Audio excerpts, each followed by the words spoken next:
Sudah kerafat iman, lagi bahwin maaha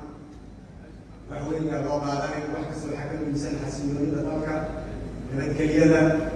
noolaanshaha shacabka Soomaaliyeed waxaan farayaa inay ilaaliyaan xasiloonida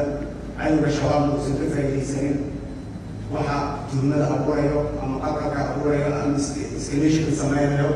oo xagga siyaasadda ah wax weyn oo siyaasadda la isku hayo ma jirto.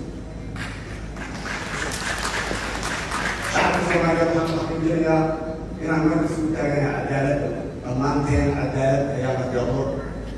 walaashay gabadheennii igraam tahliil cadaalad way helaysaa kuwii dhibka u geystayna ama maanta aan helno ama beri aan helno insha allah gacanta shacabka Soomaaliya way soo geli doonaan waana laga xisaabtamaya hadduu ilaahay qaali ka noqdo laakiin markiina khayr u sheego hawsha waa lagu joojiyaa maxkamadii dibadega ayaa loo xil saaray go-aankeeda ayaa sugaynaa dhammaan howlaheedana inay wada qabanaya hore ma u faray haddana waa faraya sida u raacsiya qadarin howlaheeda u bilowda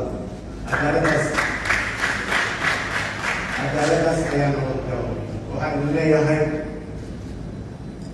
insha allah doorashada waa noo muhiim ka xukuumad ahaan aniga waxaa muhiimada koowaad ah doorashada marka koowaad